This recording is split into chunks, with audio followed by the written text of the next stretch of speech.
प्रधानमंत्री नरेंद्र मोदी आज अपना 75वां जन्मदिन मना रहे हैं। देश भर में कार्यकर्ताओं और नेताओं द्वारा बधाई दी जा रही है। मध्य प्रदेश के धार में टेक्सटाइल पार्क की सौगात दी गई। मोदी ने स्वस्थ नारी सशक्त परिवार अभियान की शुरुआत की। जनसभा में लाखों लोग उपस्थित रहे।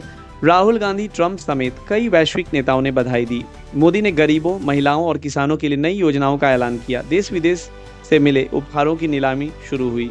दिल्ली में त्यागराज स्टेडियम में बड़ा सम्मान समारोह हुआ। मोदी बोले, विकास और स्वच्छता मिशन तेज होगा। सरकार ने अगले साल पीएम मोदी के नाम पर हेल्थ कैंप आयोजित करने का निर्णय लिया। राष्ट्रीय पोषण माह की शुरुआत की गई।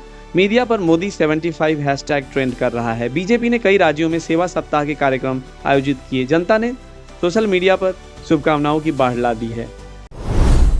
प्रधानमंत्री मोदी आज मध्य प्रदेश के धार जिले पहुंचे। देश का सबसे बड़ा टेक्सटाइल पार्क यहां खोला गया। इससे रोजगार के हजारों नए अवसर पैदा होंगे। स्थानीय महिलाओं और युवाओं को प्राथमिकता मिलेगी।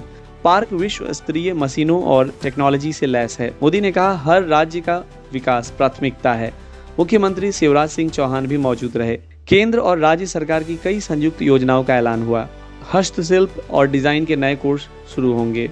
देश भर के व्यापारी और निवेशक यहां आ रहे हैं। पार्क की स्थापना से निर्यात में तेजी की उम्मीद है। बिजली, पानी, परिवहन की सुविधा पुख्ता की गई। पार्क में मेड इन इंडिया और डिजिटल इंडिया का जोड़ है। रोजगार को लेकर युवाओं में खुशी का माहौल। मीडिया ने इसे मध्य प्रदेश का ऐतिहासिक दिन कहा। दिल्ली सीएम रेखा गुप्ता ने अपोलो एथेना कैंसर सेंटर का उद्घाटन किया। यह एशिया का पहला समर्पित महिला कैंसर केंद्र है। रोगियों को मुफ्त जांच और इलाज की सुविधा मिलेगी। कैंसर रिसर्च और नवाचार के लिए विशेष टीम बनाई गई। ताजगीपूर्ण वातावरण और आधुनिक तकनीक का उपयोग होगा। महिलाओं के लिए विशेष बीसीपी और ट्रेनिंग कोर्स शुरू किए गए। डॉक्टर्स ने कहा, रोग पर जल्दी पकड़ ही बचाव का रास्ता है। राज्य में हेल्थ इंफ्रास्ट्रक्चर को मजबूत करने का कदम केंद्र स्वास्थ्य मंत्रालय की साझेदारी में चालू हुआ है। रोजाना 500 से अधिक मामले यहां देखे जा सकते हैं। रोगियों के परिवार के लिए मानसिक सहायता ग्रुप्स बनाए गए हैं। सीएम ने सभी जिलों में ऐसी सुविधाएं फैलाने की बात कही है। प्रधानमंत्री नरेंद्र मोदी ने बिहार, बंगाल, असम को घुसपैठियों से मुक्त करने की प्रतिबद्धता जताई। एनडीए सरकार घुसपैठ नियंत्रण के लिए सख्त नीति ला रही है। विपक्ष पर घुसपैठियों का बचाव करने का आरोप लगाया। घुसपैठ रोकने के लिए आधुनिक तकनीक की तैनाती। सीमा सुरक्षा बल को नए संसाधन दिए गए। राजनीतिक दलों में घुसपैठ को लेकर बहस तेज। विपक्षी नेता बोले, सरकार मानवाधिकारों का उल्लंघन कर रही है। सरकारी रिपोर्ट में घुसपैठियों की संख्या बढ़ने की चेतावनी। इस मुद्दे पर संसद में चर्चा होनी संभव है। जनता में सुरक्षा को लेकर चिंता बढ़ी। सीमा इलाकों में पुलिस गश्त बढ़ाई गई। रुपए के अवैध ट्रांसफर पर रोक की नीति। ग्रामीण लोगों को जागरूक करने के लिए अभियान चलाए जा रहे हैं। सीमा विवाद पर अंतर्राष्ट्रीय प्रतिक्रिया का इंतजार। संयुक्त बैठक में जल्द समाधान पर सहमति की उम्मीद। हैदराबाद में 3 दिन की डिजिटल अरेस्ट के बाद एक रिटायर्ड डॉक्टर की मौत का मामला सामने आया है, जिसने पूरे देश में साइबर अपराध की गंभीरता और मानवता को झकझोर दिया है। 76 वर्षीय डॉक्टर को साइबर ठगों ने व्हाट्सएप वीडियो कॉल, फर्जी दस्तावेज और धमकी देकर लगातार 70 घंटे तक मानसिक यातना दी। ठगों ने खुद को पुलिस अधिकारी बताकर सुप्रीम कोर्ट, ईडी और आरबीआई के नकली दस्तावेज दिखाए और डॉक्टर पर मानव तस्करी के गंभीर आरोप लगाए। डॉक्टर को 5 सितंबर को पहला वीडियो कॉल आया, जिसमें ठगों ने खुद को बेंगलुरु पुलिस बताकर सरकारी मुहरों वाले नकली दस्तावेज दिखाए। ठगों ने डॉक्टर को राष्ट्रीय सुरक्षा कानून के तहत गिरफ्तार करने की धमकी दी और तुरंत पैसे ट्रांसफर करने को मजबूर किया।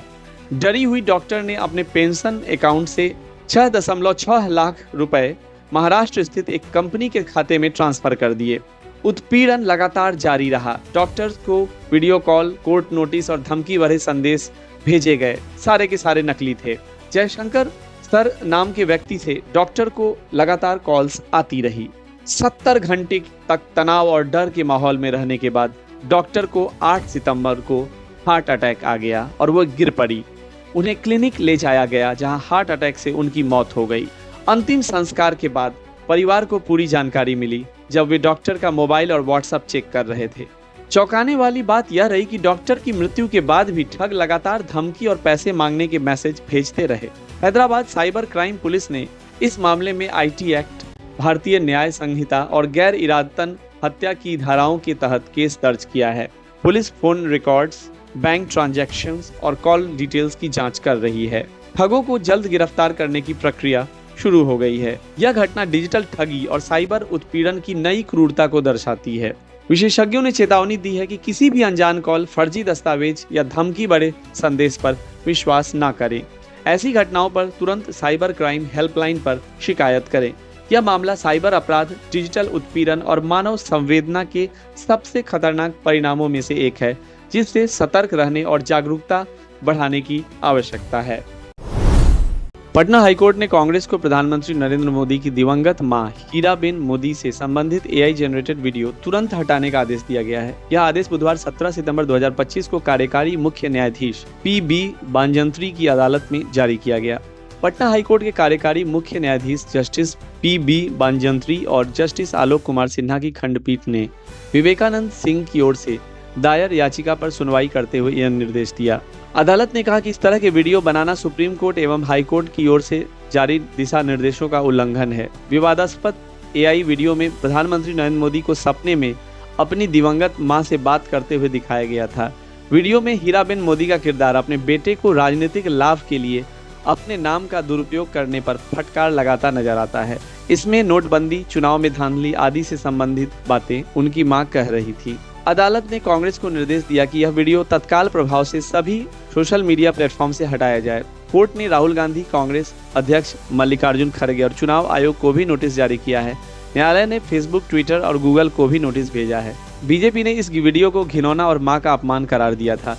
भाजपा नेताओं ने लगातार आरोप लगाया कि कांग्रेस में महिलाओं के लिए कोई सम्मान नहीं है और इस वीडियो को शर्मनाक बताते हुए कांग्रेस से माफी मांगने की मांग की थी। कांग्रेस ने बाद में कहा कि वे जांच कर रहे हैं और यह वीडियो किसने बनाया और दोषी पर कार्रवाई की जाएगी। यह मामला एआई तकनीक के दुरुपयोग और व्यक्तिगत आक्रमणों पर न्यायालय के सख्त रुख को दर्शाता है। अदालत ने स्पष्ट कर दिया कि एआई का उपयोग करके राजनीतिक संदेशों के लिए पारिवारिक सदस्यों को शामिल करना अनुचित है। हिंदुस्तान एरोनॉटिक्स लिमिटेड HAL ने भारतीय वायुसेना को भरोसा दिलाया था कि मौजूदा वित्त वर्ष में कंपनी उसे 12 स्वदेशी फाइटर जेट तेजस सौंप देगी। यह भरोसा इस विश्वास के साथ दिया गया था कि तब अमेरिकी कंपनी जनरल इलेक्ट्रिक GE इंजनों की सप्लाई कतई बाधित नहीं होने देगी, लेकिन लगता नहीं कि अमेरिकी कंपनी इस विश्वास पर अडिग रह पाई है। लिहाजा HAL को तेजस स्वदेशी फाइटर जेट की डिलीवरी की योजना को संशोधित करना पड़ रहा है। इसका परिणाम ये होगा कि भारतीय वायुसेना को वादे के अनुसार तय समय पर उतने लड़ाकू विमानों की आपूर्ति नहीं हो पाएगी जितने की संभावना थी। विश्वकर्मा पूजा के मौके पर आज 17 सितंबर 2025 को कई राज्यों में स्कूलें बंद हैं। यह फैसला विभिन्न राज्यों की क्षेत्रीय परंपराओं और बड़े पैमाने पर पूजा आयोजनों को ध्यान में रखते हुए किया गया है। उत्तर प्रदेश में पूरे राज्य में स्कूल, बैंक और सरकारी ऑफिस तक बंद है।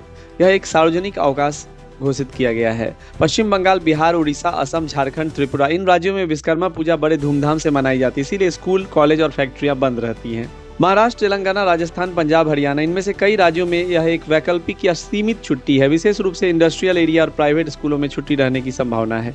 विश्वकर्मा पूजा तकनीकी छात्रों, इंजीनियरों, श्रमिकों और कारीगरों के लिए विशेष महत्व रखती है। इस दिन औजारों, मशीनों और कार्यस्थलों की पूजा की जाती है, जिसे व्यापार एवं समृद्धि का प्रतीक माना जाता है। साउथ चाइना सी में चीनी और फिलीपींस के जहाज टकराए, क्षेत्र में तनाव बढ़ गया है। फिलीपींस ने चीन पर आक्रामकता का आरोप लगाया। चीन ने कहा सीमा उल्लंघन बर्दाश्त नहीं करेंगे। दोनों देशों ने बातचीत के लिए कमेटी बनाई। इस घटना पर विश्व का ध्यान गया है। अमेरिका ने फिलीपींस का समर्थन किया है। संयुक्त राष्ट्र ने शांति की अपील की है और समुद्री सुरक्षा के नए नियम बनाए जा सकते हैं। आसियान देशों के समूह ने चिंता जताई। पिछले महीने भी ऐसी घटना हो चुकी है। समुद्री क्षेत्र में सेनाएं तैनात की गई।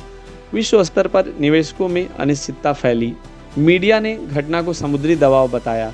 जल्द समाधान की उम्मीद है। अमेरिका ने कतर से बड़ा रक्षा समझौता करने की घोषणा की है। मध्य पूर्व में सुरक्षा के लिए यह अहम माना जा रहा है।